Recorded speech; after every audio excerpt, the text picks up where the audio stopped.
At Sundus Exchange, we do money transfer and remittance all over the world. We have offices in Dubai, offices in Kampala, Somalia, and different parts of the world, USA, Canada, UK, Dubai, among others. Download the Pesi app from Play Store and you can exchange money all over the world and the recipients receive via mobile money. Try Pesi today for instant exchange. Sundus Exchange, your money transfer and the best as remittance. We are fast and reliable money transfer limited. Buterevu banayitubaniza nnyo mu mboozi zaffe za wiiki eno. Bannaffe aba Sundus Exchange be bateekamu nsimbi. Sundus Exchange bano bw'oweereza ssente okuva ebweru bwe zituuka wano zituuka direct ku mobile money. Kale no mwenna bannaffe aba Sundus Exchange tusobole okutambuza ensonga. Tugenda kutunuulira lockdown eno eri side z'e Mubende Kasanda. Ebigirimu mubimanyi. Bannange tukola analysis ebintu bino bigenderere abasirikale sibatendeka ekimala okuddira ebigambo bya president ne babifuulafuula bakoze lockdown kitegeeza kuba bantu miggo kubalumba mu mayumba okitegeera mukulu kabuye bannange nga tetunagenda mu maaso teweerabira kusubscribinga n'okunyiga like ku video zino video bangi naye ate betulinako subscription batono. Kakati ogenda epesa lino erimyufu olinyige nti subscribe. Ate onyige nti onyige n'akadde kano olonde nti all notifications. Kiba kitegeeza ki nti buli oteekayo emboozi yaffe empya ekintu kino buli kye tutaddeyo kikutuukako. Bannange mugere mu maaso n'okusubscribinga muba mutuwagidde muba mufuuse bammemba kyabwereere muba mufuuse mikwano gyaffe nga buli mboozi gye tuleetamu abasooka okola ki okumanya naye emboozi erabibwa abantu bangi naye ng'ate si bammemba baffe kati awo ne tutamanya ki kyetakole ekyo. Mukulu Kabuye lockdown eno balamusizza bannaffe abatuwuliriza nate Katonda mulungi sinkanye olunaku olwaleero. Omanyi bagamba byampuna bagamba byampuna nga akuloopye wa mu nju. Omanyi ebiseera ebisinga omuntu asobola okuba omubbi oba ne yeegaana wabbye nedda sinnabba naye kafuna wabeera ng'omuntu gw'osula naye mu nnyumba yajja n'agamba bannange omusajja oyo omubbi oba omukazi oyo omubbi biba byampuna oba tolina bweweegaana. Lockdown ya Kasanda ne Mubende erimu ebibuuzo bingi. Bakubya abantu emiggo. Nga tonatuuka ku bya miggo. Erimu ebibuuzo bingi. Lwaki Kasanda? Kubanga singa kwalikola lockdown egombolola y'e Madudu n'Ekiruuma weewaali abalwadde abo. Era omulwadde eyasooka okukakasibwa gavumenti nti ddala afudde gundi afudde Ebola yali mu district y'Ekyegeegwa. Teyali Mubende ate teyali Kasanda. Naye twewuunyisa yali Mubende ate teyali Kasanda. Naye twewuunyisa okuba nti mu kugenda okusiba baasibye Kasanda ne Mubende. Mubende kituufu abalwadde bafiiriddeyo bangi. Twebuuza lwaki Kyegeegwa teyasibiddwa. Omanyi Kyegeegwa gundi Mubende ne Kasanda ze district eziri mu Golodi ezisimwamu Golodi. Ate era ze district eziri mu Buganda ezisembayo eza Buganda ogenda okuyingira Bunyoro. Bw'omala okuva e Mubende Kyegeegwa eri oba oyingira Tooro ne sayidi eno ewa Namagundi ewa Nabbanja Kakumiro nayo gye baaliyo abakeesi zaalabikayo ezaki eza Ebola. Ate nze nange ekinsobera abalwadde gye baatambuliza obulwadde abe basaanye Masaka basaanye Luweero wane mu Kiruddu awo wonna waddali waggule. Eno nno kale bajjayo nti oli yajja naye Kyegeegwa n'okufwayafwa oba omwana yava eri yalwalira Mubende ne bamutwala Kyegeegwa n'aleka ng'asiza abaaki abafamire n'eri ewa Nabbanja Kakumiro gye bali okuba nti yasasula ku district ezo nga bwe ziriraaniganya ate ngeri wavayo n'abalwadde ne twewuunya district batandika na district za Buganda bbiri ze baasiba Kyegeegwa tebagisiba. Kati ng'oggyeko Mubende erimu abalwadde Kasanda kigambibwa nga district yonna yakafiirwa omuntu omu n'abalwadde abalala 5. Kitegeera tewali nsonga esibya Kasanda okujjako okukwata amagombolola agaliraaniganye wali nga bwolaba bweyongedde ndowooza bwe baalisibye okitegeera tutunulire ensiba ya lockdown naye twewuunya nnyo okuba nti osiba kasanda kubanga wafunye omulwadde kasanda abananga batamanyi disitulikiti kibeera kintu kinene nnyo kiba kinene nnyo kati okufuna abalwadde babiri ate naddala eyo mu byalo egombolola otambula ebigundi nene bave ku buno obwekampala kintu kinene nnyo abo abalwadde okusibawo lockdown twandikiziga nnyo abo abalwadde okusibawo lockdown twandikiziganyiza naye bandisazeeko bitundu mwe bakola ki mwe bali ekirala baali kyanguyidde luli nga tekinnasaasaana naye twewuunya okujja okulonda disitulikiti bbiri Kasanda ne Mubende Kasanda etalina na cases za Ebola nnyingi ne bagisiba ekirala abantu tebasiba mativu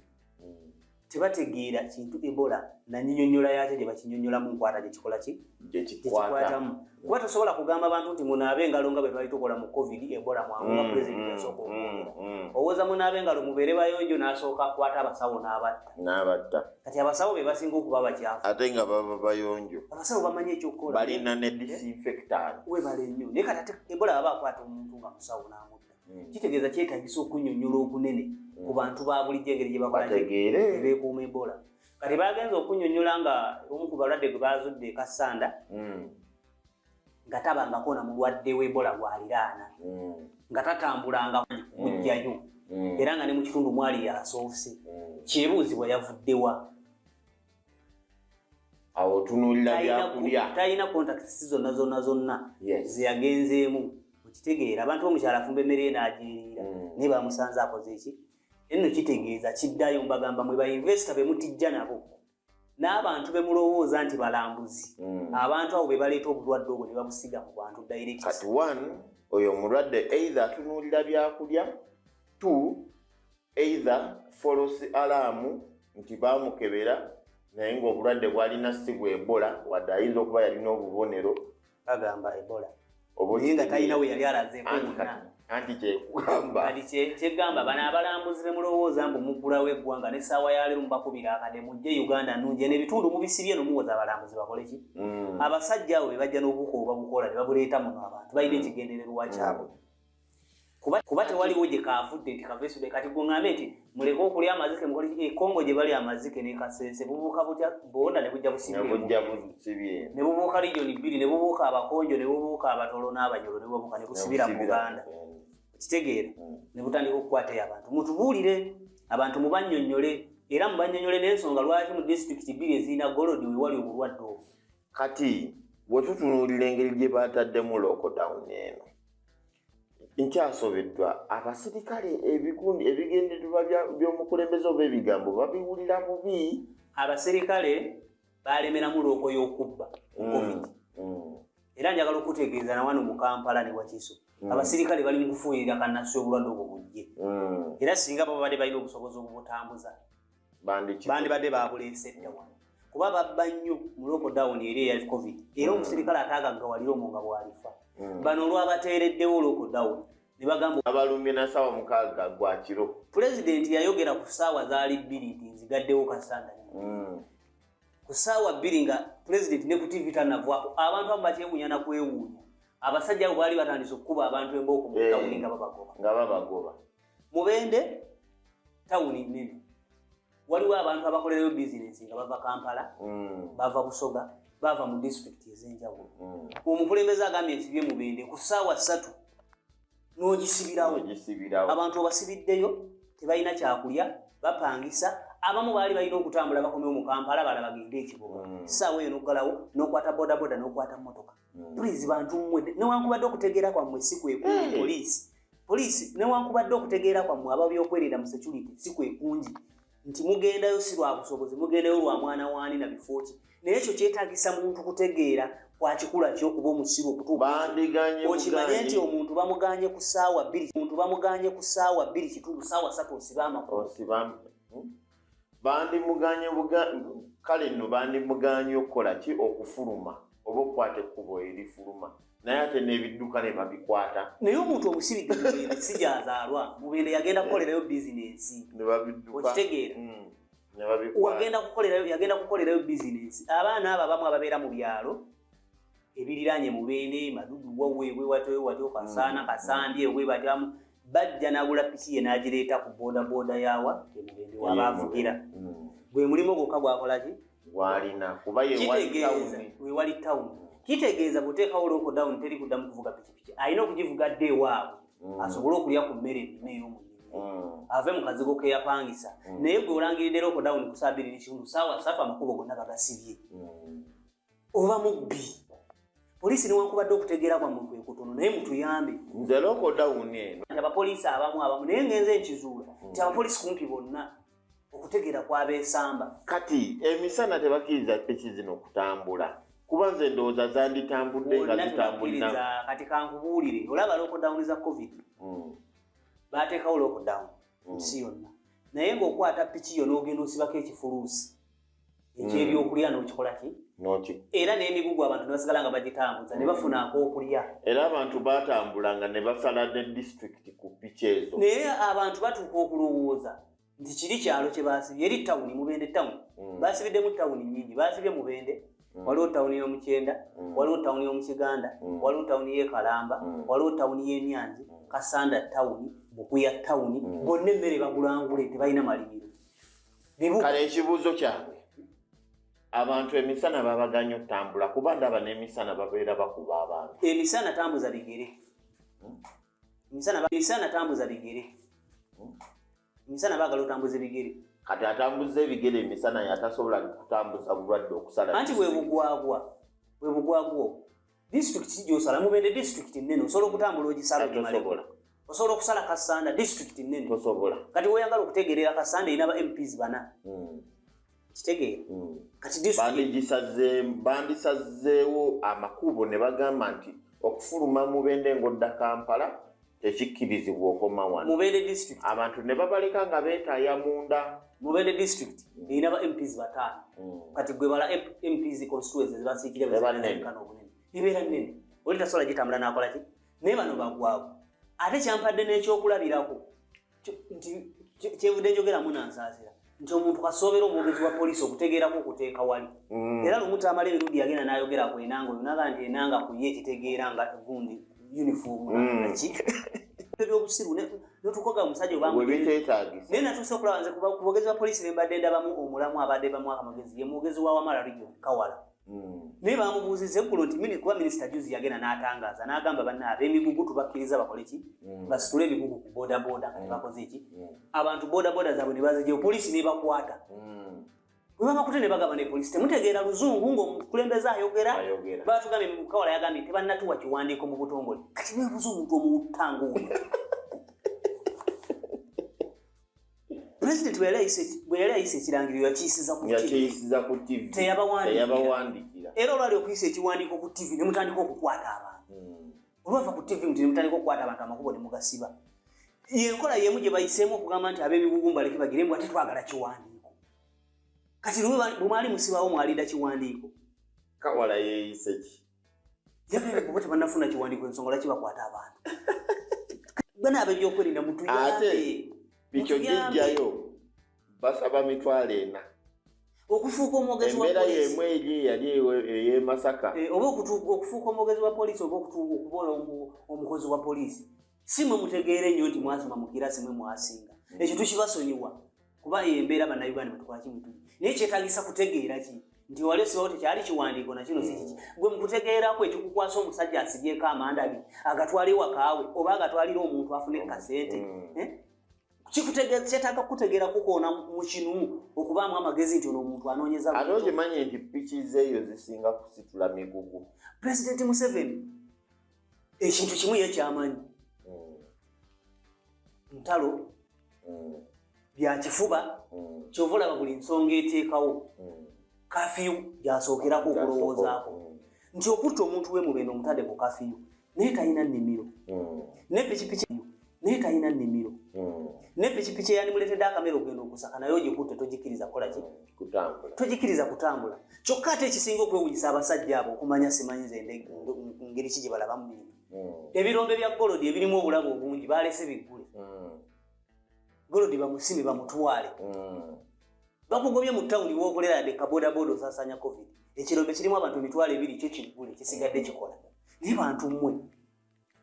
mutulekemu mukuluka buye ngomalirize emboze President Museveni okusiba osibyewo naye ate nosuubiza okuwaayo emmere luvannyuma lwa wiiki 2 luvannyuma lwa wiiki 2 ekyo nakyo nakirabye gwe mu bwongo oba olaba abantu basobola okuwangala ewiiki nga tebalidde oba bulowooza bagenda kulya ekyo kyo nakirabye nti bandigenza okusibawo ng'olwedde entegeka bagikola dda kyebandisoose disitulikiti ziri 2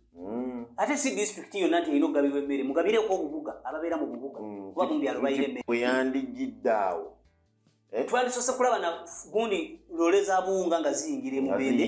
n'ez'ebijjanjaalo n'omanya nti bagenda kuggala omuntu omugezi yena yanditegere nti kati bino kebize kitegeeza okuggala okugenda kolaki kugenda kubeerawo ffenna tetwagala lumbe lutambule naye n'abantu tebamanyi ngeri ki lumbe gye lutambula tebamanyi Ebola agendayo atya waliwo abaagala okutesitinga gundi vakisini yaabwe oba be baamuleeta ne bamuteekayo banaye muyambe abantu nti essaawa ya leero abakadde balina okufuna eddagala waliyo abantu abali ku ddagala lya siriimu tebalifunira ku byalo balifuna ekasanda ku disitulikiti abamu balifuna tobateereddeewo ntambula kitegeeza lockdown weeneeviireyo nga ne siriimu akoze ki atambula waliwo abakadde abalina eddagala lyabwe erya alusa erya sukaali libanona tobateereddeewo ntambula yonna kati omukyala yafudde mu kawogo kiri mu gombola y'ekalwana yatuusizza okuzaala ambulensi bazikubira olaba ambulensi wano mu kibuga awatali nnyo binnya awalina enguudo eza poolasi ogikubira n'ogivaamu ambulensi wano okugikubira ejja nenono okugikubira okunono omuntu omulwadde ogikubira nti enono omulambo mu ddwaliro olw'ensonga emanyi omulambo gugenda sasula okitegeera kati waliwo abakifunamu omukyala yafudde ng'azaala lwansonga lwa butamutwala mu ddwaliro yagenze mubamulerwa kubanga basobola okujja ne mulerwa ne bamukwata ate nno eyo keesi eyo mu covid oli keesi zaali nnyingi bwe zityo kyandibadde kyakulabirako bitandikawo ebityo nti mu covid oli omukazi bwe yabeeranga ng'ali lubuto nga lulabika nti lubuto ne bw'obanga tolina kiwandiiko kyonna wamuteekanga ku pikipiki n'omuvugo oba budde bwakiro oba ssaawa mmeka kasita yabeeranga nga omuntu atya naye kati omuntu n'obwabeera wa lubuto babakwata baalaze abakyala bava mu ddwaliro batambuza bigere waliwo eyazaala alina okugenda okugema mu ddwaliro liri mu mayiro nga 12 alina kutambuza bigere agenda agemesa omwana bantu mmwe ekyo tekyetaaga kuba nti wasoma kyetaagisa magezi mazaale nti bw'obeera ggwe kuba kati bw'obeera ggwe omukazi owa bebi omulengera nti alina bebi nti gwe omusirikale obwongo bw'omukazi asitudde bebi kikwetaagisa kuteeka mu kinu kukonakoona musajja gwe oba naawe tukkirize nti kugwe kitegeera uniform nangatto byoyambadde omusirikale nti omukazi atudde ku piki nga wa lubuto nti gwe tolulaba olyoka okwata pikipiki ne direction gye batambuliramu togiraba okutegeera kikwetaagisa kutegeera kwegamba sente z'abafuukira sente obwongo bwammwe mutegeera lulimi lusente mujja nakutuuka okutukoleranga endwadde muzireete wano kati abantu ababenefitinga mu bulwadde obwo kati olaba ambulance ezo ze basindise zinywa amafuta kati waliwo ababba amafuta era waliwo abafuna allowance baba nga ambulance bagikubidde okumala akabanga nga tekolaki tejja waliwo abafuna allowance kati waliwo abagenda supplying emmere waliyo abatwalayo eddagala be bali mu kintu ekyo bebafuna mu kya Ebola ffenna tetwandyagadde bantu baffe naye nze wetunulira kasanda gye nzaalidwa gye nkulidde buli kimu nkimanyi n'ekimu kitambula gwe okukwata omuntu w'omukawo gwe omukwata mulemesa okujja mu ddwaliro ekasanda okitegeera kuba otaddewo emisanvu tuyagala kati gwe mu kaseera kabatasobola natambula oli mu kutangira abantu Ebola kufa naye okutta omukazi ayegalidde mu njuyi olw'okuba omwagala okumugjayo mujjemu akasente omukubye essasi kyokka n'olaba omupoliisi omugwagwa kyavaayo nekyogera mbu obuganga bwe kisosonkole kyekyamukubye kwegamba ekintu emboozi eyo ate mpulira nti bano baali baggaddewo ne kageeti nga balinga abalina kageeti ku kiyumba kyabwe begalidde nayo ne basamba bayingie kuba ono yali mu ffumbiro naye nga bali mu kakomera kaabwe mu kageeti bali babasinza amaanyi baganya okuggulawo n'akubba essasi munda kiki kyofa mumbatuutu gwe omusirikale muutta gwe otaasa abantu kufa otta bantu otaasa abantu Ebola kati okulemerako kuno kuba oli waaba yegalidde mu omwagaza ki kale wekiba nga nsobi mubasanze wabweru mukeere enkya mujje mubakwate nti twabasanze ebweru omuntu omusanze adduse kiki kyomwagaza kitegeeza naye ategedde kyakoze ensobi tabadde wanosafuddewo onoonya wakukwata kutwala kujjako ssente. Basajja mmwe muleke kutukkirizisa nti poliisi byambalo nankofiira bye bitegeera ku muntu muli bawutta. Ate n'obuzibu okukwata abantu abagwira batwala okukolera mu bitundu mwe batazaabwe bwe buzibu bwe tusiŋŋaana. Kuba omuntu wabanga muzaale wa mukasanda asobola okutegeera omuntu nga boogera olulimi lumu. Naye mukwata ebisirikale ebitalina magezi tekitegeera na lulimi bantu lwe boogera. Oli ne bwamunyonyola tategeera kyagamba amaliriza mu mubi embooko. Mukulu kakwe tumalize ku mboozi eno. Olwo tugambe nti mutaasa ggwanga oba muli mu byanfuna. Tuwunzike emboozi eno akadde kaweddeyo. Siina lulimi lulungi nyinza kubeera bagwagwabo. Tweyanziza nnyo bannaffe tusiigale mu mboozi yaffe eddako. Tulinako kuno emboozi nnyingi, genda mu maaso ng'oziwuliriza. Ewuliriza analysis zino teweerabira ku subscribinga, teweerabira kuwogera